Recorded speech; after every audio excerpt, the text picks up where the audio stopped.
नमस्कार। आपको बता दें कि भारत बंद का आह्वान है और उसके पहले जो है एक दिन पहले जो है लेटर एंट्री का जो मामला सामने आया। लेटर एंट्री में 45 आईएएस जो है लेटर एंट्री के थ्रू भर्ती किए गए। राहुल गांधी ने आरोप लगाया है कि ये जो है आरक्षण खत्म किया जा रहा है इसके थ्रू, और जो यूपीएससी को जो है राष्ट्रीय सेवा संघ बनाने की मंशा जो है सरकार रखती है। इसके बाद जो है सरकार को वो कदम जो है वापस लेना पड़ा था। अंशु ठाकुर हमारे साथ। अंशु भाई, क्या कहेंगे लेटर एंट्री वाले मामले में? जी, ये बहुत दुर्भाग्य था कि ऐसा सरकार कानून लेके आई। तो नरेंद्र मोदी जी की सरकार 2024 के चुनाव के बाद ऐसा लग रहा है कि हर फैसले के बाद उन्हें मुंह की खानी पड़ रही है। जिस तरीके से लेटरल एंट्री का जो मामला था, जिस तरीके से सरकार लेटरल एंट्री के माध्यम से अपने लोगों को बड़े बड़े पदों पे, जैसे सेंट्रल सेक्रेटरी हो गए, सचिव हो गए, महासचिव हो गए, उन लोगों को बैठाना चाहती थी। इससे साफ मंशा है कि जितने भी सरकारी संस्थाएं हैं वो नरेंद्र मोदी के इशारों पे काम करना चाहिए। लेकिन दुर्भाग्य ये है कि नरेंद्र मोदी को इस बार मैंडेट नहीं मिला। विपक्ष को तो सीट ज्यादा मिली ही, इसके साथ साथ जो एनडीए के साथ गठबंधन के लोग थे, चाहे चिराग पासवान की बात करें और दलों की बात करें, जब उन्होंने खुल के विरोध किया, उन्होंने बोला ना हम मोदी के फैसले के साथ है, ना हमारी पार्टी मोदी के फैसले के साथ है। जिसके बाद इन्हें लगा कि ये जो फैसला है ये इनकी कुर्सी को लेके जा सकता है, जिसकी वजह से इन्हें लेटरल एंट्री वापस लेनी पड़ी।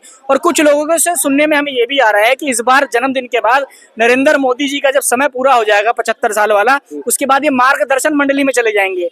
ऐसा नहीं गया तो भाजपा में बड़ी बगावत देखने को मिल सकती है। जी बिल्कुल, आपने जैसा बात की कि एनडीए के घटक दल में भी विरोध है, चाहे जेडीयू हो, चाहे चिराग पासवान हो, सब लोगों ने इसका विरोध किया, आरक्षण का हो, चाहे लेटर एंट्री का विरोध किया है। तो क्या लगता है कुर्सी भी खतरे में है क्या मोदी जी की? देखिए, लेटरल एंट्री से आरक्षण की तो हत्याएं हो रही हैं। लेटरल एंट्री से आरक्षण की तो हत्याएं हो रही हैं, साथ साथ उन लोगों के भी हक की हत्याएं हो रही हैं जो नौजवान युवा साथी जो तैयारी करने का काम करें यूपीएससी सिविल सर्विस की। क्योंकि लेटरल एंट्री के माध्यम से वही लोग जाते हैं उस परीक्षा, उस पद पे वही लोग जाते हैं जो आईपीएस, आईएएस या जो फॉरेस्ट डिपार्टमेंट के बड़े बड़े अधिकारी होते हैं। लेकिन सरकार ने जो प्राइवेट लोग हैं उनकी तरफ से भी, जिनके पास 15 साल से ज्यादा एक्सपीरियंस हो, उन्हें उस पद पे जाके बैठाने का काम कर सकती है, जिसके बाद वो नरेंद्र मोदी जी के इशारे पे काम करने का काम करेंगे। उदाहरण मैं आपको बता देता हूं, जो अभी आपने देखा कि नीट और नेट का पेपर लीक हुआ, एनटीए जो नेशनल टेस्टिंग एजेंसी है, इसमें नरेंद्र मोदी जी का जो सबसे बड़ा आदमी था, जो संचालक था, इसमें कौन था? जो आरएसएस के लेटर पे जिसे बनाया गया था, मतलब वो मोदी का आदमी हुआ। और उसने जाके देखे कितना भ्रष्ट करने का काम किया कि नेशनल टेस्टिंग एजेंसी के माध्यम से जितनी परीक्षाएं होती हैं सबसे ज्यादा लीक होने का काम किया। युवाओं का भविष्य खराब हुआ। जो नीट के पेपर के अभ्यर्थी थे, 11 लाख 24 लाख बच्चों का भविष्य खराब हुआ। तो मोदी जी के जितने लोग होंगे वो सब इसी तरीके से भ्रष्ट होंगे और मोदी जी देश में इसी तरीके से भ्रष्टाचार फैलाना चाहते हैं, जिसके बाद इतना बड़ा आंदोलन देखने को मिला है पूरे देश में। राहुल गांधी ने बड़ा आरोप लगा दिया कि आरएसएस बनाना चाहते हैं। बिल्कुल सही बात है, आरएसएस बनाना चाहते हैं। आप देखिए, अब राहुल गांधी के आरोप को छोड़िए, आप उत्तर प्रदेश में बात करें, आप गाजियाबाद विधानसभा में है अभी, और ये गाजियाबाद का एसडीएम कलेक्ट्रेट है। जहां जहां उपचुनाव हो रहे हैं वहां भारतीय जनता पार्टी यानी योगी जो मुख्यमंत्री हमारे योगी आदित्यनाथ, उन्होंने यादव और मुसलमानों को, अधिकारियों को वहां से हटाने का काम किया है। इससे क्या पता चल रहा है कि ये लोग अपने ही लोगों को लाना चाहते हैं कि सरकारी तंत्र जो है ये इनके हिसाब से काम करे। चाणक्य ने कहा है कि जिस तरीके से तालाब में मछली जितना पानी पी जाती है उसका आकलन नहीं कर दिया जा सकता, उसी तरीके से अगर कोई अधिकारी भ्रष्ट हो जाए, वो सरकारी कोष का कितना पैसा खा जाए उसका आकलन नहीं किया जा सकता। तो मोदी जी के जो अधिकारी हैं, देश के अधिकारी नहीं, जो मोदी जी के अधिकारी हैं, वो उसी तरीके से काम करने का काम। क्या लगता है लेटर एंट्री के थ्रू जो है मोदी जी के अधिकारी बने जा रहे हैं क्या? बिल्कुल, ये अगर इसमें बात की जाए जो आरक्षण का मुद्दा हो, सरकारी बेकार है भैया।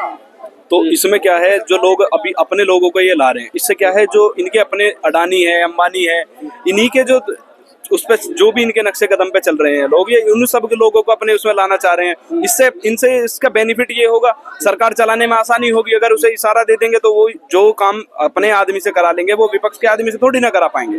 बात हो उत्तर प्रदेश की शिक्षा भर्ती से लेकर के सारी, इसमें जो भी अभी तक हो रहा है यहाँ पे, इसमें क्या चल रहा है, ये सब अपने लोगों को ला करके हर चीज में अपनी सत्ता पक्ष अपनी तरफ करने के लिए अपने लोगों का इस्तेमाल कर रहे हैं, अपने अधिकारियों को भर रहे हैं। ये मेन चीज इसमें, अब नीट का पेपर लो या कोई भी A to Z कोई भी आप एग्जाम उठा के देख लो, कोई भर्ती अभी तक इन्होंने निकाली नहीं है। जो भी ये कर रहे हैं ये सिर्फ और सिर्फ इशारों पे कर रहे हैं। इशारे नरेंद्र मोदी जी के भी हैं और उसमें अंबानी अडानी के भी हैं। सारा प्राइवेटाइजेशन इसी पर्पज से है कि अपने लोग यहाँ पर आएंगे, अपने तरीके से काम होगा, अपनी सरकार अपनी कुर्सी को बचाने के लिए ये हर संभव प्रयास कर रहे हैं। हर संभव प्रयास करेंगे। बिल्कुल, क्या कहेंगे भाई?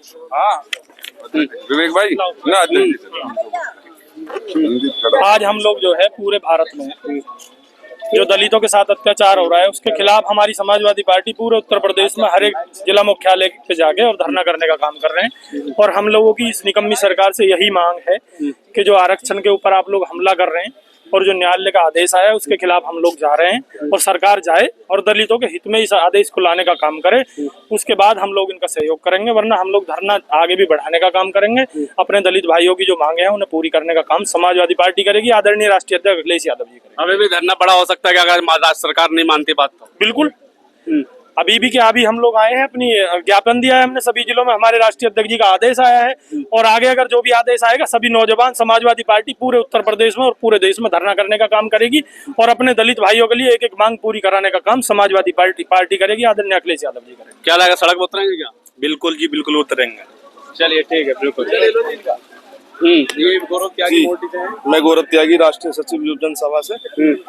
और आज हम सरकार की नीतियों के और सरकार का विरोध करने के खिलाफ आज हमने माननीय राष्ट्रीय अध्यक्ष जी के निर्देश अनुसार आज ज्ञापन दिया है पीएम साहब को, और आगे का निर्देश जो भी जारी रहेगा हमारे जिलाध्यक्ष फैजल हुसैन साहब, महानगर अध्यक्ष वीरेंद्र यादव और माननीय राष्ट्रीय अध्यक्ष जो भी निर्देश आगे कराएगा उसके। यही कह रही है, हम सही बना रहे हैं, ये विपक्षी जो दल है ये बरगला रही है पब्लिक को। सरकार अपनी नीतियां को, अपनी बुराइयां कभी नहीं बता सकती और उसका आप लोगों ने भी देख लिया होगा। आपका जो 2024 का निर्णय था वो निर्णय खुद जनता ने निश्चित किया है और बैसाखी पे लाके खड़ा कर दिया है। और अगर इन्होंने ऐसी ही अत्याचार दलित समाज पे और पीडीए के खिलाफ अत्याचार चालू रखा तो अब के एक सीट भी नहीं मिल पाएगी इनको। काम नहीं करने देते आप लोग सरकार को। सरकार तो निकम्मी है, जो काम करना चाहता है वो किसी का मोहताज नहीं होता।